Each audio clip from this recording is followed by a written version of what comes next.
So the summer of love is back, and we haven't even made it to Memorial Day. In the last few months, a healthcare exec was assassinated outside his hotel. Teslas started getting firebombed, IVF clinics torched. Oh, and they even tried to burn down Governor Shapiro's house in Pennsylvania. What do they all have in common? They're all leftists, and they're not mostly peaceful. Overnight, a young couple in Washington was executed in cold blood. Two Israeli diplomats who were in love were gunned down, leaving a Jewish museum. The assassin fired several times. After the victims fell to the ground, videos showed the gunman leaning in and firing several more times.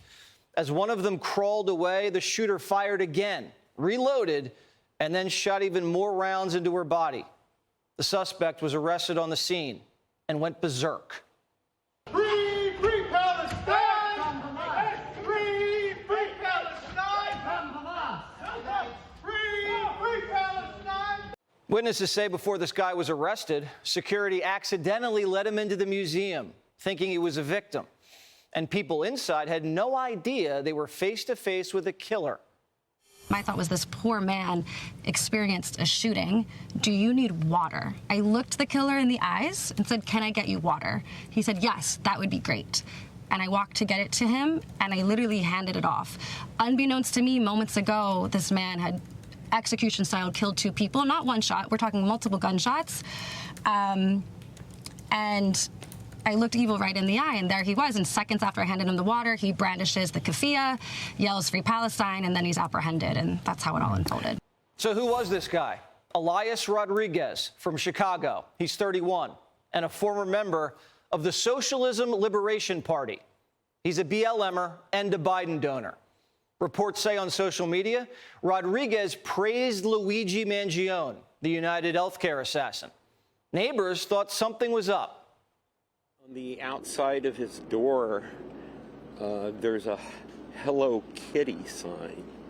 I mean, he seemed like a normal, friendly guy. There is a picture in his window. Have you seen it? It's a picture of the Palestinian child who was stabbed to death. And that gave me the impression that they were very, very sensitive people, especially about the issue of Palestine. Just hours ago, tactical teams raided the assassin's apartment. And as we speak, police are combing through a manifesto he published right before the bloodshed. It's reportedly filled with pro-Hamas propaganda. Reports say this assassin posted "Death to America" and "Death to Israel." He also says, "I voted for Hamas." Here's Pam Bondi. We'll be doing everything in our power to keep all citizens safe, especially tonight our Jewish community. We will follow the facts, we will follow the law, and this defendant, if charged, will be prosecuted to the fullest extent of the law. Now, the New York Times says the FBI is still seeking a motive. Motive? I think everybody knows what the motive is. CNN says it's Trump's fault. One of my main concerns in the current administration is the fact that so many resources are being diverted to immigration enforcement. And that is a priority of this administration, and that's their prerogative. But at the same time, if they are drawing down resources from counterterrorism. Liberals are opening the borders and shooting Jews, and CNN's blaming Trump for dropping the ball. CNN called Trump Hitler, but in this case, they don't want to rush to conclusions. What I saw in his eyes, I mean, I went to Columbia for grad school, and I saw the same thing in his eyes as I saw in the eyes of all the protesters at Columbia. Nothing different between him and them. But they did not create this horrific shooting. They did not, they didn't shoot. They gave permission, and they have called for this. They have called for intifada revolution, which is the same thing he yelled last night.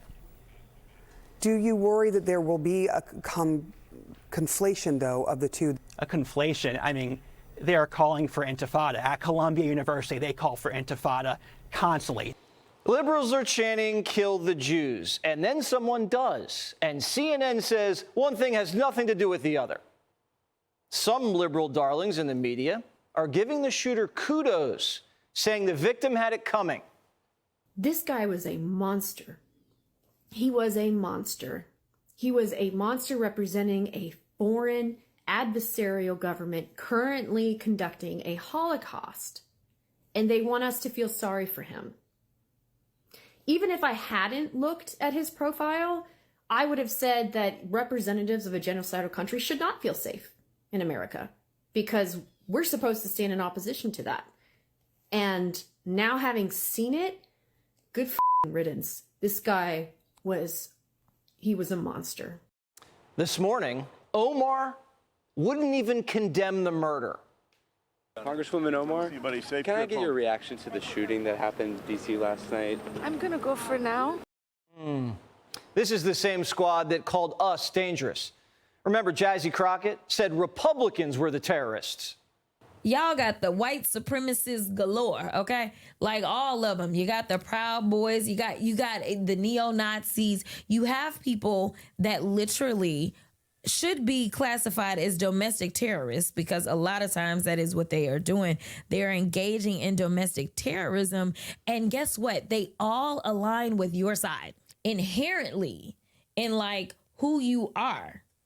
Y'all are violent. Like y'all, and most of your violence has to do with people that's got a little bit of melanin. The right isn't burning cars and executing people in the street.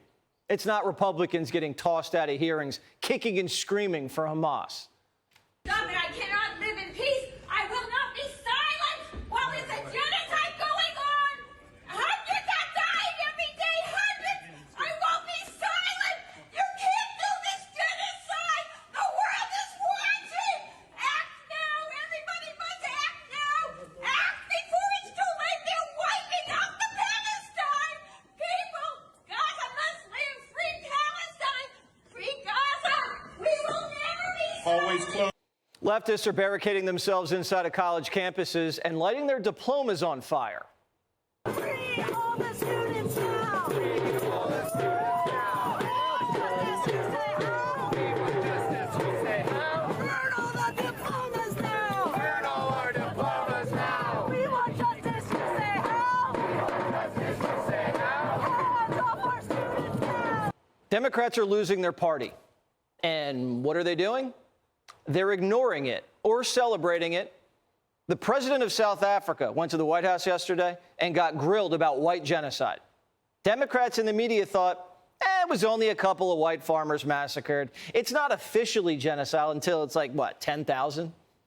Is that how they feel about the Jews? Reporters who said Biden's brain fog was a hoax are now saying white genocide is. The president showed a video that he said showed more than 1,000 burial sites of white South Africans that he said were murdered.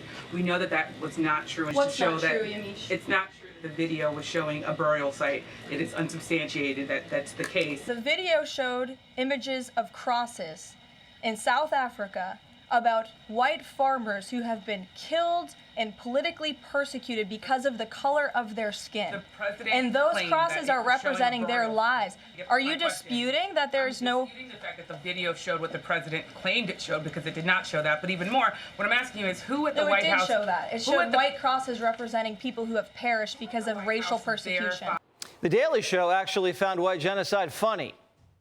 President Trump's meeting with the president of South Africa today. And because it's Donald Trump, things got weird. Death, death, death, horrible death, death, I don't know. What a host. Death, death. Hey, do you want a Diet Coke? Yeah. This is the state of the Democrat Party. They have more assassins than ideas. They shot Steve Scalise, got a block away from murdering Kavanaugh, shot the president. Now they're blowing up homes, IVF clinics, and Teslas. They're executing CEOs and Jews and having margaritas with MS-13. Their donors finance it. They nurture it at universities, excuse it in the press, and downplay it after the fact. Their tactics are creating collateral damage in the Mideast. You think Israel's going to make peace after this? You think it's easier to get Iran to sign a nuke deal after this? Harvard's already lost billions, and now Kristi Noem's banned the school from enrolling foreign students. Left-wing violence is killing the peace process and killing the Democrat Party. And notice how they're not screaming about gun control. That's how you know it's one of their own. Click here to subscribe to the Fox News YouTube page to catch our hottest interviews and most compelling analysis. You won't get it anywhere else.